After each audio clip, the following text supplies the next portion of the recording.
Hey guys, and welcome back to another episode of Journalist Talk. And today we have Sammy Fernandes. She's a Brazilian friend of mine, also, and she's a TA and a grad student at University of Utah. Hey, Sammy. Hi, Dia. Thank you for inviting me. It's a pleasure to be here on your podcast. Yes, of course. I'm so happy to have you here. My second Brazilian guest, actually, because previously in the other season I had my radio professor from São Paulo, and now I have you. So we're making this international. Go, Brazil. Go Brazil. So at first, I always ask my guests for a brief bio. So the floor is yours. Hi, Bea. My name is Sammy Fernandes. I am now a graduate teaching assistant at the University of Utah, studying for a Master of Science in Communication with emphasis in communicating science, health, environment, and risk. Short term is ComShare. And I graduated in broadcast journalism at CSUN as well, with a minor in writing and rhetoric. And my emphasis really is in covering the environment. I did a lot of work while at CSUN and Citrus College, covering natural environment that we live in, and especially the Amazon rainforest. How did you get to the US? How was the process of thinking, like, no, I want to go to the US, I want to study there, be a journalist there, or how all that happened? What was your trajectory to here? Yeah, it's quite interesting. I would say it's quite rare the way things worked out because I never met anyone from the rainforest here in the US. But I never planned to come here. It was not in my plans at all. When I was 15 years old, my parents moved to the other side of the country in Brazil, and I never got used to it. I was born and raised in Porto Velho, Rondônia, in the Amazon rainforest in Brazil, and I never wanted to leave. I got super mad that we had to move to the other side of Brazil. So I always told myself I will finish high school there and then I will go back to the rainforest to the college. But when I was in my senior year of high school, I visited my hometown after 2 years and a half, and I saw that things were different. My friends were not the same. I stayed there just for a week after 2 years and a half, and I cannot even tell you how I didn't want to stay there. I think it was destiny. I don't know the universe, but I decided not to stay there anymore. And then I was very lost during that time because I spent 2 years and a half thinking of going back. And then when I came back, I was like, no, that's not it anymore. So where do I belong? I don't want to go back to my hometown. I don't want to stay in Sao Paulo. What am I doing? What am I going to do? So when I finished high school, I did a 2-month exchange travel in Laverne, California, in an English language services. It's called ELS at the University of Laverne. And it was the best 2 months of my life after 3 years.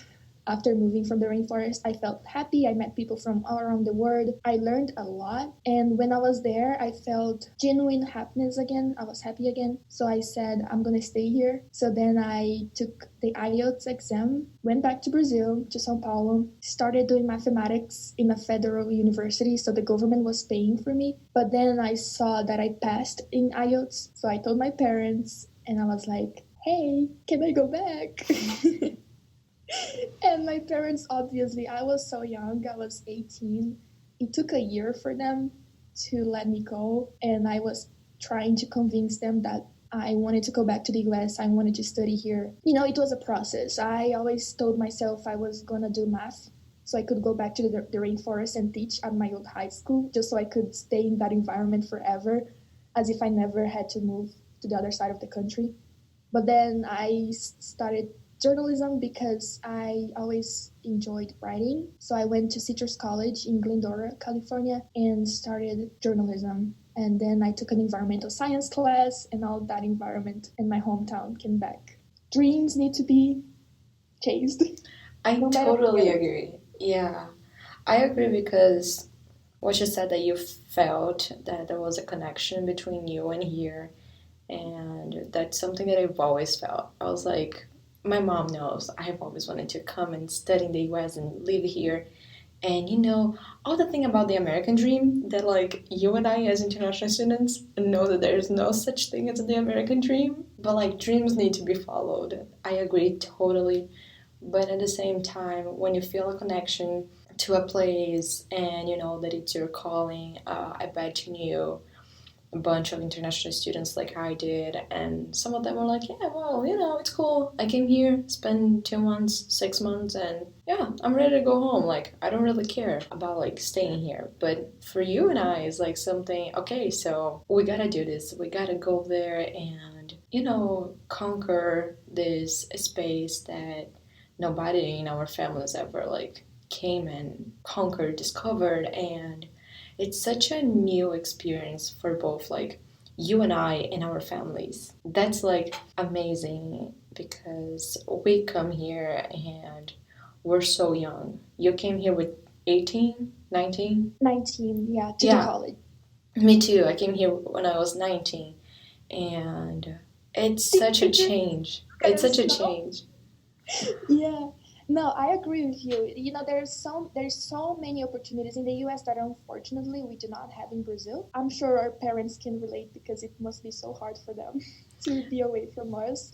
But Bia, we are the first generation international students in our family. It's a huge investment for them, I mean for us, but it's a great opportunity to be here. Yeah, I mean, I did some college also in Brazil, but like in journalism, we had some experience. But here I feel that the universities they have like such a huge support to each major. Like we had TV classes that actually went to television. We have radio classes that actually goes into like a radio. It's attached to a well-known radio here in the city. We have the newspaper, which some people outside from CSUN they read it. So it's kind of like preparing us already for this future. I'm talking about like journalism, the means that they have here, but at the same time in back in Brazil it wasn't like that. We had some activities and stuff, but I feel like not many people listens to their college radio station, you know? Definitely. Yeah. No, because I remember I got my first job at Citrus College in my second semester. So I was a freshman working at the international office, and I was also a tutor. So, like, I was getting paid while studying here. And then I was looking back, for example, my sister, she was almost done with her law degree, and she didn't have, work experience or a salary that she could say, oh my gosh, I earned this myself. There are so many opportunities here for students to already make a living or to get experience while doing college. And you mentioned, the TV that we have at CSUN. We have Valley View News, On Point. I was also part of the Clarion newspaper at Citrus College. So like all these classes that we take and the projects that we make already goes to our resume once we graduate. It's like a Yeah. job experience.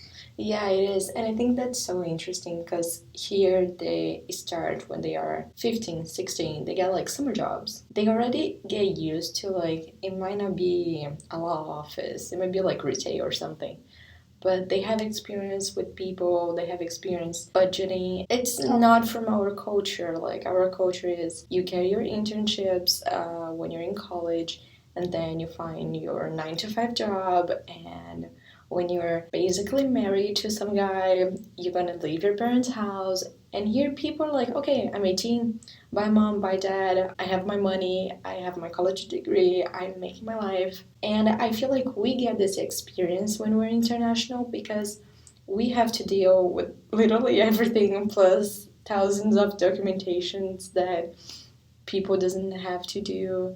And I feel like we grow so much not only in our professional or academic life, we grow as like people and society in here, which is totally different from when you go back home. Definitely. And it's funny, I'm sure you can relate. So I came back this summer and after 3 years, and I was like, wow, everything's the same, but I am so different. And it seems like I'm still back in the past because everything's the same, but like, no, like I studied abroad. I'm not the same. But like I agree so much with you, Bea, because it drives me nuts that I had to leave the rainforest to learn about the rainforest. Like right now, I'm studying for a master's to focus to do research about the Amazon rainforest, and these opportunities are not there. And that drives me insane because, people are there, they know what's happening. So why are they not on the front line? Indigenous people they are on the front line, but like citizens, they don't care about, the rainforest. So like I have to move abroad to study about this, to talk about this so they can understand. And, it's quite sad. But Yeah. And we're how did almost you? there. We have elections coming up, so let's do something about it so we can have more opportunities, right? Okay, Brazilians, I gather you all around. Let's save the Amazon. Yes.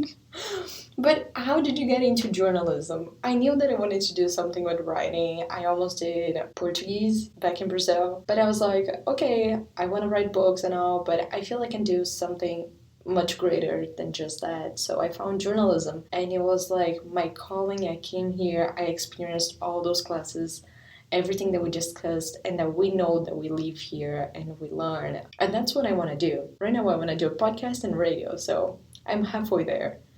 No, And how did you get into journalism? You wanted to do math. yeah, but I can see you as a writer because I see that you read so many books a week, a day. I bought 3 books, literally right now. You're literally an avid reader and you should write a book in the future. Journalism was never in my mind. Throughout high school, I never thought of doing journalism. I never was a person myself to watch the news. It's funny, but yeah, I went from math to journalism because I always enjoyed writing in diaries. So it's funny, all my story goes back to 2013 when my parents moved. Because when we moved, I started writing my feelings in diaries because I unfortunately didn't get the support that I needed at the time from my parents just because my mom's sisters died, so my aunt died at the same time that we moved. Like literally 2 days after we moved, she died. So my mom was, grieving, and my dad was trying to figure everything out: new city, new people, new house, everything. I felt left aside. So to deal with my feelings, I started writing myself. I would write about memories that I had back in my hometown with my friends, so I would never forget. And sometimes I would write in high school while we were having classes, and I was gonna say, oh my gosh, I wish I was back there. I don't want to be here anymore. I was just putting my feelings in words, and it became something that was a part of me. I wrote poems, everything. Writing was always part of my life, even before this move. And so I decided to do journalism, same thing as you. I thought that doing something else, I always thought of doing English, so I could become a writer as well. But then I thought journalism can open more job opportunities. I can work not only in the US but in Brazil. I think the degree could have a more meaningful impact for myself just because I could work around the world. But when I started, I had no idea what I was doing. I was feeling lost for quite a while.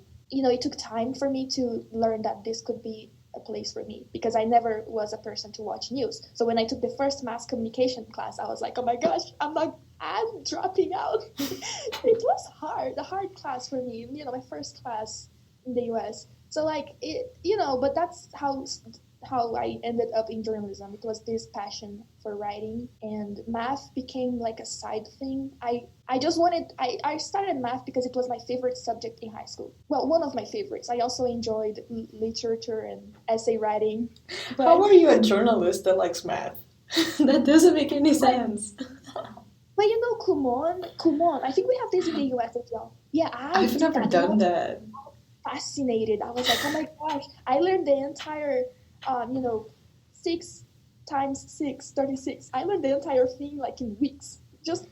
But anyways, I just wanted to be a math teacher so I could go back and teach in high school. But that's something we still can do with any degree, really. Hmm. We can. We talked about your international student journey, but like until you got to the US. So you got to the US, you went to Citrus College and then CSUN and now University of Utah. How all of this happened? How was moving from one place to the other one? The people that you met, all your experiences. How was that? Yeah, so everything started in Laverne, that I stayed for 2 months just learning English, and then I transferred to Citrus College because it was close to Laverne. So, I went to a travel agency in Brazil. They gave me options: Canada, Washington, And then I was like, no, but California, I was there. I know people there. So Citrus College was so close. But I guess it didn't matter in the end because I didn't go much to Laverne when I was at Citrus College. It was intense. My entire life in the US was college, home, home, college, home, college. I kind of regret a little bit because now that I look back to my years at CSUN and Citrus College, I didn't have much leisure time, downtime. Like, I don't know much about California. I never went to Disneyland. Oh my god, I you're know. crazy. And so I'm still trying to figure it out, how to have that balance because because we don't have family here. I'm always alone, so I don't I tell myself I have a lot of time to do things, and then I spend all day reading or writing something, and that's not healthy. But anyway, so then from Citrus College I transferred to CSUN because they had a broadcast program, and they didn't have any other program that I saw from Cal State universities. So then I transferred to CSUN because of the broadcast journalism program. I wanted to do broadcast, even though I think I've always enjoyed writing for newspapers. I was at Citrus College in the Clarion newspaper.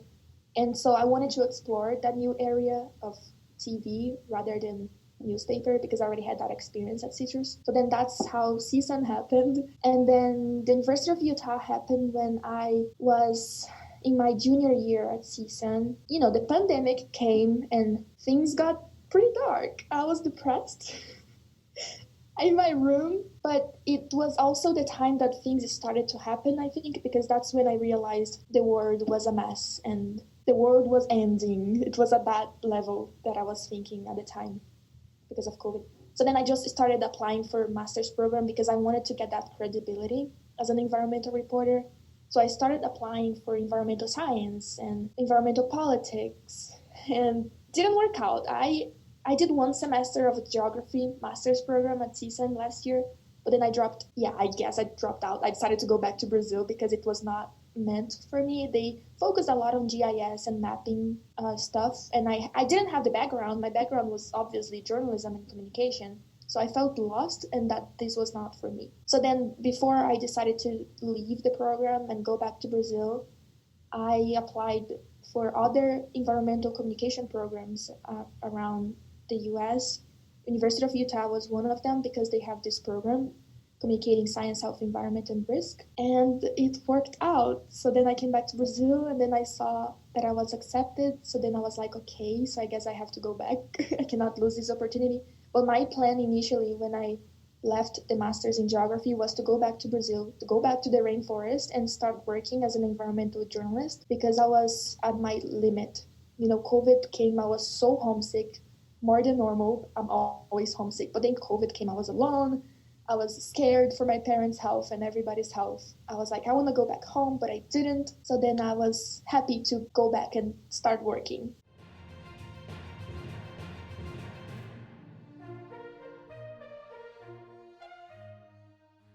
So, everybody, thank you so much for listening. I'm gonna divide this episode in two. So, be aware, part two is gonna come next week, and I'm gonna see you guys in the next episode.